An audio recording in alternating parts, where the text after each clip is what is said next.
often written by kings and emperors. But the map of the modern world was shaped by a group of men who started with nothing but a message. They were the Sahaba, the companions. But among them, 4 stood taller than the rest. They weren't just leaders. They were the closest friends of the Prophet Muhammad. Today, we look at the Rashidun, the rightly guided caliphs, and how their 4 distinct personalities built an empire that stretched from the Atlantic to the Himalayas.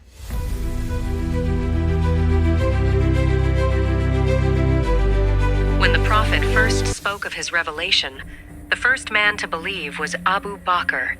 He wasn't a warrior of muscle, but a warrior of certainty. The key moment. After the passing of the Prophet, the community was in shock. Some refused to believe it. Abu Bakr stepped forward and said the famous words, "Whoever worshipped Muhammad, Muhammad is dead. But whoever worships Allah, Allah is alive and never dies." The legacy. As the first caliph, he dealt with the Ridda Wars, apostasy wars, with a firmness no one expected from such a gentle man. He kept the foundation of the state from crumbling in its first 2 years, proving that sometimes the quietest person in the room is the strongest.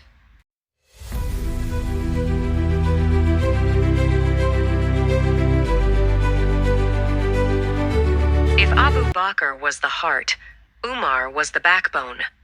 Before Islam, people feared him.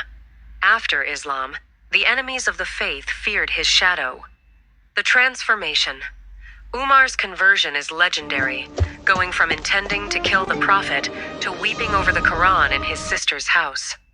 The Golden Age. Under Umar's 10-year rule, the Byzantine and Persian empires fell.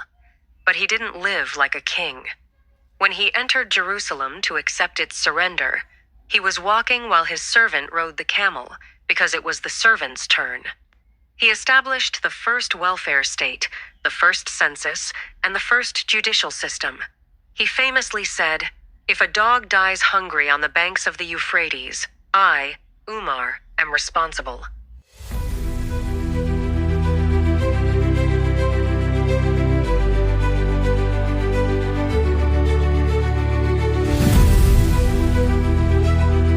Uthman was the man of 2 lights. He was incredibly wealthy, but he used his wealth like a weapon for good. The sacrifice. When Medina suffered from a water shortage, he bought a well from a man who was overcharging the poor and made it free for everyone. When the army needed supplies, he funded almost the entire expedition.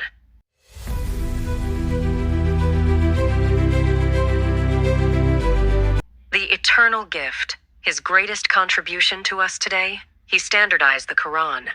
He gathered the scattered parchments and ensured that every Muslim, from then until the end of time, would read the exact same words.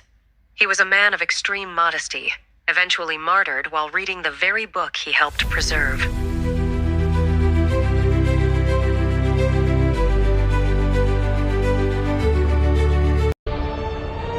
Finally, we come to Ali, the cousin and son-in-law of the Prophet.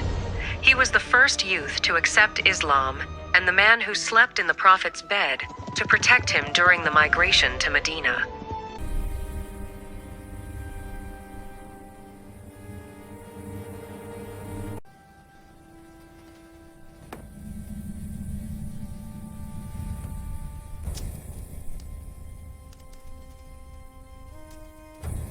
The Lion of Khaybar. On the battlefield, Ali was unmatched, but his true strength was his mind. He is known as the Gate of Knowledge. His sermons and letters remain some of the most profound pieces of literature in the Arabic language. The Final Caliph. His time as caliph was one of great internal struggle, yet he led with a philosophy of justice and deep spiritual insight. He famously taught that people are of 2 types, either your brother in faith or your equal in humanity. These 4 men were completely different.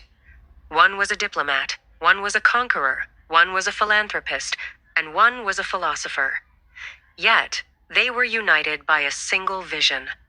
They didn't seek power, they were sought by power. Their lives remind us that greatness isn't about how much we take from the world, but how much of ourselves we give to it. Subscribe for more stories from history.